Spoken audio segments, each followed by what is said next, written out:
Session 85. Chapter 2, Verse 61. A continuation. Remember when you said, Moses, we cannot bear to eat only one kind of food. So pray to your Lord to bring out for us some of the earth's produce, its herbs and cucumbers, its garlic, lentils, and onions. He said, would you exchange better for worse? Go to Egypt, and there you will find what you have asked for. They were struck with humiliation and wretchedness, and they incurred the wrath of God because they persistently rejected His messages and killed prophets contrary to all that is right. All this was because they disobeyed and were lawbreakers. Chapter 2, Verse 61. Humiliation refers to hardship and tragedy that lead to failure and defeat. However, humiliation can be overcome by seeking the support and protection of someone stronger, someone with the ability to lift hardship and protect from danger. God says, they will be plunged into abasement wherever they are found, unless they have a treaty with Allah and with the people. They have brought down anger from Allah upon themselves, and they have been plunged into destitution. This was because they rejected Allah's signs and killed the prophets without any right to do so. That was because they disobeyed and went beyond the limits. Chapter 3, Verse 112.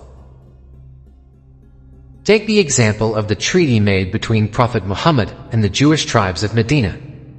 They were granted protection and security and spared defeat. This is similar to modern weak countries signing security and trade pacts with the United States to ensure protection and avoid humiliation.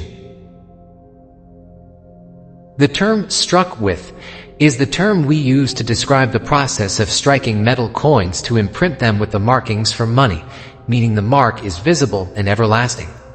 When God used the phrase struck with humiliation, it indicates that humiliation has been made visible, public, and well known. It all started in Egypt, where the children of Israel were forced into slave labor and burdened with very heavy taxes.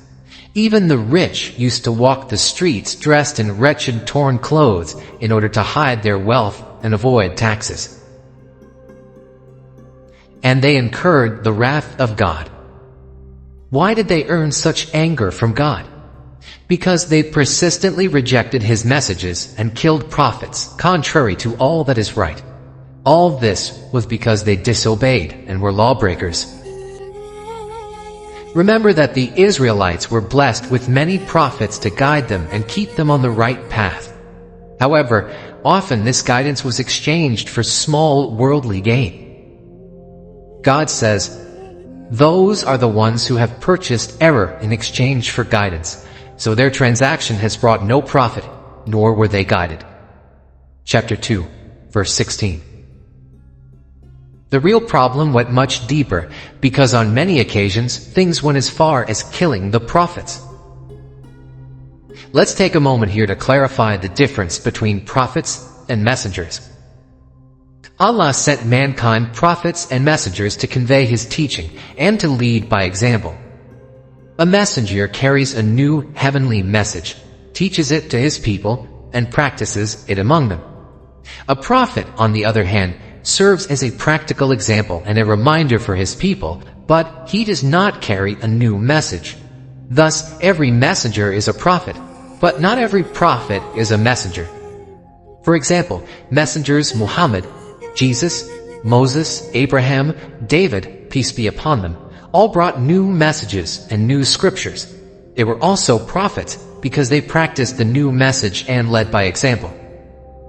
Prophets Ismail, Solomon, Lot, John, and many others, peace be upon them, were sent to bring people back to the right path and to the scriptures they already had. They were not messengers because they did not bring new revelations. Allah protects His prophets and messengers from sin and mistakes. They are infallible in delivering and practicing God's teachings. And since messengers are the carriers of new revelation, Allah gives them the added protection from being killed. God sent prophets for the benefit of the children of Israel, but they killed many of them. Why?